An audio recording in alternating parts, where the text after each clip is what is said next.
जय हिंद। दोस्तों, सफलता की कहानी सीरीज में आज जिससे मैं मिलवाने जा रहा हूं वो है कशिश, जिन्होंने कठिन मेहनत करके नीट और जीआरएफ की परीक्षाओं में दिव्यांग होते हुए भी जीआरएफ निकाल कर यह साबित कर दिया, कोई भी समस्या इंसान को सफलता से रोक नहीं सकती। उसी के उदाहरण है कशिश। आज हम कशिश से जानेंगे। कशिश, आपने अपनी आरंभिक शिक्षा के बारे में हमारे दर्शकों को बताइए।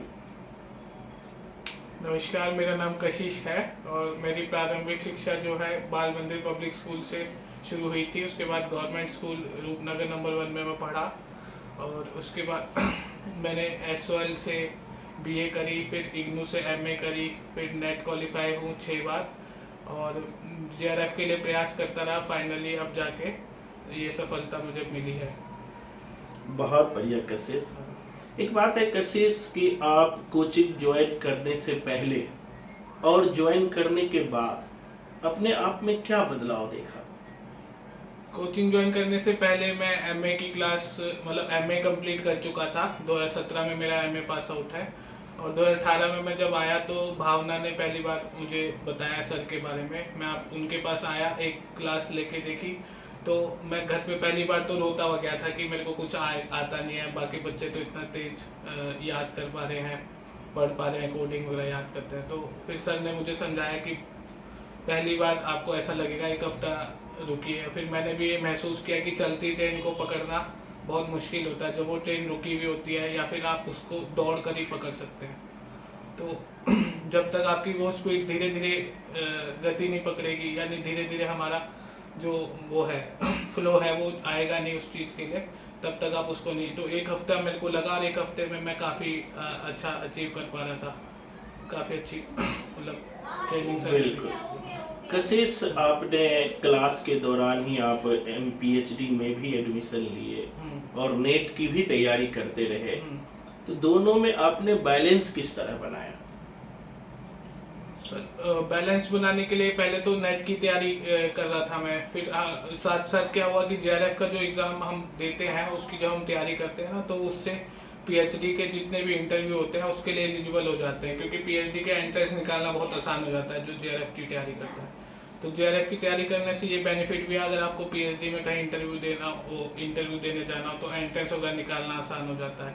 और भी डीएसएसबी वगैरह की वैकेंसीज आती है, उसके लिए भी आप प्रिपरेशन जेआरएफ की पढ़ाई करके कर सकते हैं। मतलब एक पेपर की तैयारी से आप सारी चीज़ें कर सकते हैं। तो बैलेंस बनाना इसलिए आसान हुआ कि जब हम जेआरएफ की तैयारी कर ही रहे हैं और सर इतना अच्छा पढ़ाते हैं, तो हमें किसी भी एग्ज़ाम को निकालने में या उसके साथ में फॉर्म फिल करने में कोई समस्या नहीं होती। तो बैलेंस आसानी से हो जाता है। बिल्कुल बिल्कुल। मतलब एक बार अगर आपने हिंदी का तैयारी कर लिया है या एक बार क्लास से जुड़ गए तो चाहे कोई भी एग्जाम हो, आप यही कहना चाहते हैं कि कोई भी, चाहे आप नेट का एग्जाम दे, डीएसएसबी का एग्जाम दे या फिर पीएचडी के लिए एंट्रेंस का एग्जाम दे, हर एग्जाम आपके लिए अनुकूल हो जाता है।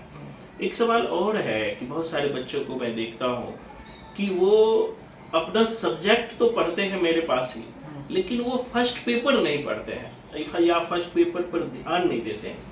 ऐसे छात्रों को आप क्या कहना चाहेंगे? फर्स्ट पेपर तो बहुत ज़रूरी होता है हर एक एग्ज़ाम में। आप डीएसएसबी में भी देखें, जेआरएफ में देखें, या फिर अभी यूपी का जो एग्ज़ाम होने वाला है उसमें भी 30 नंबर की जीएस पूछता है। तो अगर आपके पास फर्स्ट पेपर नहीं है तो हिंदी में तो आप मान लीजिए, अगर हिंदी आप कहीं पे पढ़ रहे हैं तो आपके जितने भी साथी हैं वो सबके सब हिंदी पढ़ रहे हैं, लेकिन जिसका फर्स्ट पेपर कमज़ोर होगा और आपका फर्स्ट पेपर मजबूत होगा तो आपको नंबर ज़्यादा मिलेंगे। क्योंकि हम किसी भी एग्ज़ाम में आजकल जा रहे हैं, हिमाचल का भी मैंने दिया, उसमें भी हिंदी ज़्यादा लोग कर रहे थे, लेकिन जिसको हिमाचल की जीएस आती है या फिर जिसको अदर स्टेट की जीएस आती है या यूपी की मान लो 30 क्वेश्चन है, अगर वो जिसने सही कर दिए उसी का सिलेक्शन होता है। तो इसलिए फर्स्ट पेपर मस्ट है, क्योंकि हिंदी में आप चाहे जितने भी नंबर ले आए, फिर फर्स्ट पेपर अगर नहीं है अच्छा और बाकी किसी का इच्छा है फर्स्ट पेपर, तो वो बाजी मार लेता है। इसलिए फर्स्ट पेपर ज़्यादा। बिल्कुल बिल्कुल। यानी आप सारे छात्रों को कहना चाहते हैं कि अगर आप प्रथम पत्र ध्यान नहीं देंगे तो हिंदी साहित्य में अच्छे स्कोर करके भी आपका रिजल्ट रुक सकता है। एक सवाल और है, अपने क्लास का कोडिंग का किस तरह का योगदान आप देखते हैं अपने रिजल्ट में? कोडिंग के बिना तो सफलता पाना बहुत मुश्किल है, क्योंकि आजकल अगर आप किसी भी किताब को पढ़ें तो उसको पढ़ने का जो तरीका है वो सही नहीं हुआ तो फिर आप उसको भूल जाएंगे। क्योंकि आज मैं देखता हूँ कि 2 दिन पहले पढ़ी हुई किताब भी मुझे याद नहीं रहती, लेकिन जब हम कोडिंग से पढ़ते थे एक ही चीज़ को 5-5 बार लिखते थे या फिर याद करते थे। मैं तो याद ही करता था, सर कहते थे सबको लिखने के लिए, लेकिन मैं बोल बोल के याद करता था, सुन सुन के याद करता था, क्योंकि लिखने और पढ़ने में दिक्कत आती है मुझे।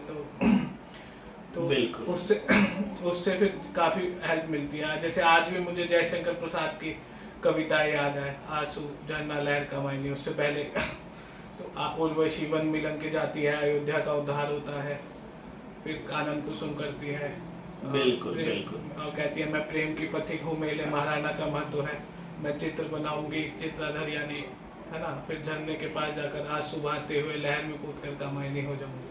तो इस तरह की जो कोडिंग है सर की वो लाजवाब है। अगर आप इसको डायरेक्ट पढ़ने की कोशिश करेंगे और याद रखने की कोशिश करेंगे तो इतने सालों तक याद नहीं रह पाएगा। ये मुझे शुरू से ही याद है 2018 से, तो इसलिए मैं अभी भी तो बिल्कुल। कशिश, आप उन नए छात्रों को क्या कहना चाहेंगे जो आज कहीं उन्हें किसी पर विश्वास नहीं होता है, खास करके मार्केट में इतने कोचिंग खुल चुके हैं, बहुत सारे कोचिंग हैं, सब अपने आप को बेस्ट कहता है, आप क्या कहना चाहेंगे? सर जितने लोगों को मैंने अभी तक देखा है विप्लव सर के पास, और जब तक मैं हूँ, मतलब जब से मैं हूँ तो तब से यही देखा है कि सर जितने भी लोगों का नेट जेआरएफ हुआ है सब सर की तारीफ करते मिले हैं हम लोग। इसलिए हम आगे भी बच्चों को बताते हैं कि सर के पास ही पढ़े और सर से ही मतलब कोचिंग लेके देखें। एक बार जब आप लेंगे इस कोचिंग तो अभी आप अपने आप में महसूस करेंगे एक बड़ी परिवर्तन को। बिल्कुल तो बिल्कुल।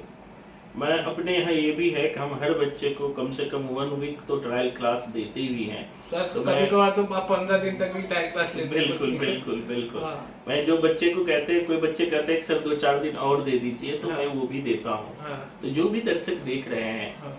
मैं सारे बच्चों को कहते हैं, कोई बार बार असफल होने से अच्छा है कि एक बार आप साहित्य को पढ़ के जाइए और संपूर्ण साहित्य को अच्छे से पढ़ के जाइए, तो फिर आपका रिजल्ट जरूर होगा। अंतिम सवाल है कि आप अपने सफलता में सहायक लोगों को जरूर याद करना चाहेंगे, तो उन्हें जरूर याद कीजिए। सर मेरे परिवार का सबसे बड़ा योगदान है इसमें, मेरे माता पिता, मेरी सिस्टर जो मुझे पढ़ के सुनाती थी किताब, क्योंकि एक रेटिनल पिगमेंटोसा एक बीमारी जिसमें आंखें की रोशनी जो है वो धीरे धीरे जाती है। अभी भी मुझे थोड़ा बहुत दिखता है, लेकिन जब मुझे अच्छे से दिखता था तो 10th क्लास तक मैंने अपनी स्टडी खुद ही करी है, खुद ही अपने पेपर लिखे हैं। फिर मुझे राइटर की आवश्यकता धीरे धीरे पड़ने लगी और किताब वगैरह भी पढ़ने के लिए मुझे मम्मी से और बहन से पढ़वाना पड़ता था, ठीक है। और दिल्ली यूनिवर्सिटी में भी जब बीए करी तब भी मैंने मम्मी से किताब पढ़ाई। बाद में मुझे किसी ने इन्फॉर्मेशन दी, क्योंकि मैं एक ब्लाइंड स्कूल से नहीं पढ़ा, मैं नॉर्मल स्कूल से पढ़ा, तो वहाँ पे कोई ब्लाइंड नहीं था, इसलिए मुझे जानकारी नहीं थी कि ऑडियो में भी किताबें आती है या फिर स्कैनिंग वगैरह से किताबें आती है ना। तो वो एमए के दौरान जब मैंने ऑडियो में किताबें पढ़ी, उसके बाद मेरे को स्कैनिंग वगैरह का पता लगा। तो स्कैनिंग से एक सॉफ्टवेयर आता है और एक टेक्नोलॉजी होती है ऑप्टिकल करेक्टर रिकग्निशन, जो सर OCR भी बताते हैं कंप्यूटर में, है ना। तो वो क्या काम करता है, वो किसी भी पेपर के अक्षरों को फीड कर देता है, वर्ड फाइल बना देता है उसकी, या फिर PDF बना लेता है एक्सेसिबल, तो उससे हम लोग पढ़ पाते हैं। वो सॉफ्टवेयर फिर पूरा अक्षरों को बोल के बताता है। तो हम जितने भी उपन्यास वगैरह पढ़ते हैं, अब रिसर्च में भी, जैसे मेरा PhD में एडमिशन हुआ उसके बाद रिसर्च करने की आवश्यकता, तो उसके अंदर जितने भी उपन्यास है, प्रिंट में किताबें अवेलेबल होती हैं, वो सारी की सारी हम लोग स्कैनिंग से सुन करके पढ़ते हैं। बिल्कुल ये सारी चीज़ें आई मेरे। कशिश, एक सवाल और है कि बहुत सारे बच्चे जिनके हाथ पैर सब कुछ सुरक्षित है, वो भी बहुत डिप्रेस्ड हो जाते हैं, बहुत परेशान हो जाते हैं। तो आपने किस तरह के चैलेंज फेस किया और आप उन सारे छात्रों को क्या कहना चाहेंगे जो हर तरह से स्वस्थ है? सर मैं तो इतना ही कहना चाहूँगा कि अगर मेरे को इतनी परेशानियाँ हुई हैं, धीरे धीरे मेरी आई साइट जाती रही, अब मुझे 10 से 15% दिखता है मात्र, या 20% मान लो, इससे ज़्यादा नहीं दिखता। लेकिन धीरे धीरे जिनके साथ ऐसी परेशानी नहीं है, जो आसपास कम काम कर सकते हैं, पढ़ लिख सकते हैं किताबों को, उनको कम से कम डिमोटिवेट नहीं होना चाहिए, अपना कर्तव्य करते रहना चाहिए। और कर्तव्य जब आप अपनी निष्ठा से, अपनी लगन से मेहनत से करते हैं तो फिर आपको कभी ना कभी सफलता ज़रूर मिलती है। और अगर मैं ये कहना चाहता हूँ कि अगर मेरे जैसा व्यक्ति किसी सफलता को पार कर सकता है मतलब अपने, तो हर व्यक्ति कर सकता है, क्योंकि मेरे पास तो एक प्रॉब्लम है और बाकी सब लोग जो नॉर्मल है उनके पास तो कोई प्रॉब्लम नहीं है, बस उनके अंदर लगन की कमी होती है। अगर लगन उनके अंदर पूरी आ जाए तो वो काम कर सकते हैं पूरा। बिल्कुल, बहुत बहुत धन्यवाद कशिश। तो दोस्तों, आज आपने देखा समस्या भले जीवन में आए, लेकिन समस्या किसी व्यक्ति को रोक नहीं सकता है, उनकी सफलता को रोक नहीं सकता है। अगर आपके अंदर चाहत है, आप कुछ पाना चाहते हैं, तो चाहे कितनी भी बड़ी बाधा क्यों ना हो, उन बाधाओं को आप पार कर सकते हैं। इनका उदाहरण है हमारे कशिश, जिन्होंने कठिन मेहनत करके टाइम तो लगा, लेकिन आज इन्होंने जिस मुकाम को हासिल किया है, उस मुकाम को हासिल करना इतना भी आसान नहीं होता है। तो आज के लिए इतना ही, धन्यवाद। सर, अंत में एक बात कहना चाहूँगा आपके लिए कि कभी कोई जीवन में व्यक्ति होता है, जैसे कि एक जौहरी को आपने देखा होगा। जौहरी क्या करता है कि एक पत्थर को उठाता है और उसे तराश कर हीरे का रूप दे सकता है ना। तो हमारे जो बिप्लव सर है, बिप्लव स्टडी सेंटर का जो संस्थान है, वो यही काम करता है। किसी भी बच्चे को उठाकर और वो एक तराश कर, जैसे हमारे सर है वो जौहरी की तरह है, अगर वो एक पत्थर को हीरे की तरह बना सकते हैं तो फिर वो सबको कर सकते हैं। तो आप सर से जरूर जुड़िएगा। धन्यवाद कशिश। हाँ। तो दोस्तों, आज के लिए इतना ही। हाँ। जरूर जब भी आप अपने आप को कमज़ोर महसूस करें, तो कशिश को याद करें और उन सबको याद करें जिनके पास इतनी समस्या होते हुए भी अपने मंजिल को प्राप्त कर लेते हैं। बस हमारे अंदर लगन होनी चाहिए, धैर्य होनी चाहिए, और साथ में अच्छे गुरु का होना बहुत ज़रूरी है। क्योंकि पूरे हिंदी साहित्य में अगर किसी को स्थान मिला है, लगातार आदिकाल, भक्तिकाल, रीतिकाल, सब में गुरु को स्थान मिला है, वो भी सच्चे गुरु। तो आप भी सच्चे गुरु से जुड़िए, जो भी सच्चे गुरु हैं उन्हें आदर कीजिए, उनकी बातों को मानिए, आप जीवन में जरूर सफल होंगे। धन्यवाद। जय हिंद।